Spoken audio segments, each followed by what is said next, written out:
এদিকে রাজশাহী বিশ্ববিদ্যালয় কেন্দ্রীয় ছাত্র সংসদ রাকসু হল সংসদ ও সিনেটে ছাত্র প্রতিনিধি নির্বাচনে প্রচারণা শেষ হচ্ছে আজ রাত 12টায়। প্রচারণার শেষ দিনে ছাত্রদল ও ছাত্র শিবির একে অপরের সাথে শুভেচ্ছা বিনিময় করেছেন। এদিকে নির্বাচন কমিশনের ভোট গ্রহণের প্রস্তুতি প্রায় শেষ। রাজশাহী বিশ্ববিদ্যালয়ের প্রতিনিধি আবু সালেহ শোয়েবকে সাথে নিয়ে সম ও সাজুর রিপোর্ট, ক্যামেরায় ছিলেন শরীফুজ্জামান রয়েল। প্রায় ৩৫ বছর পর অনুষ্ঠিত হতে যাওয়া রাকসু নির্বাচনের শিডিউল 4 দফা পেছানোর ফলে প্রায় 1 মাস নির্বাচনী প্রচারের সুযোগ পেয়েছে প্রার্থীরা।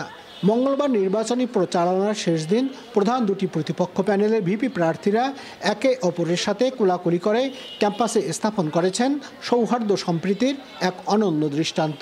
আমরা খুবই আশাবাদী জয়ের ব্যাপারে এবং নির্বাচন কমিশনের প্রতি আমাদের আস্থা রয়েছে।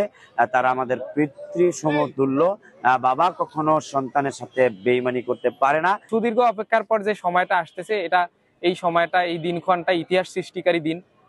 এই পদক্ষেপটা ইতিহাস সৃষ্টিকারী পদক্ষেপ। এ বিষয়ে নির্বাচনের প্রার্থীরা, শিক্ষার্থীরা, ভোটাররা সবাই অনেক খুশি। এরই মধ্যে ভোট গ্রহণের সার্বিক প্রস্তুতি শেষ করে ফেলেছে নির্বাচন কমিশন। এদিকে ভোটারদের নিরাপত্তা নিশ্চিতে সম্মিলিত প্রস্তুতি নিয়েছে আইন শৃঙ্খলা রক্ষাকারী বাহিনী।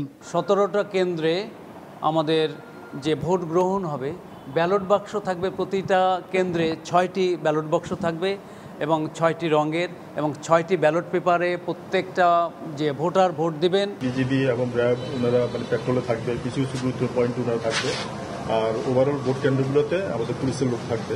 16 অক্টোবর রাকসু নির্বাচনের ভোট গ্রহণ। নির্বাচনে ভোটার রয়েছে 28,901 জন। সম সাজু, এনটিভি নিউজ, রাজশাহী।